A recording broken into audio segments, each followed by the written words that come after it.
Building hi-fi system અમદાવાદના monitoring માટે command and control room 7મા માળે બેસી કમિશનર રાખશે નજર. અમિત શાહ કરશે સીપી ઓફિસનું ઉદ્ઘાટન. બેવડી ઋતુએ સ્વાઇન ફ્લૂનો કહેર વધાર્યો. અમદાવાદમાં મચ્છરજન્ય અને પાણીજન્ય રોગમાં વધારો. મેલેરિયાના લક્ષણો સાથે દર્દીઓ હોસ્પિટલ પહોંચ્યા.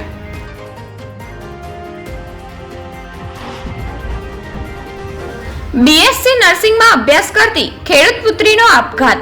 સસરાએ જમાઈ સામે દહેજને લઈને આપઘાત દુષ્પ્રેરણાની ફરિયાદ નોંધાવી. જમાઈએ કહ્યું, મૃતક લગ્ન પહેલા પણ 2 વખત આપઘાતની કોશિશ કરી ચૂકી છે.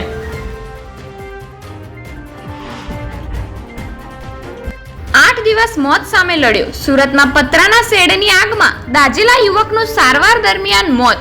પોલીસે દબાણ અને તબીબોએ યોગ્ય સારવાર ન કર્યાનો પરિવારનો આક્ષેપ.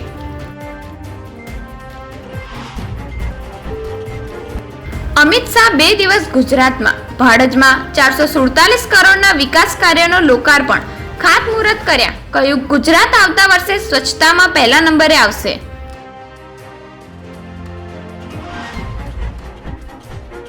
અમિત શાહે સીએમ માટે તાળીઓ કેમ પડાવી? મુખ્યમંત્રી મલકાયા ને બધા હસી પડ્યા. 1500ની ભેટની અદત, 1 કરોડથી વધુમાં હરાજી.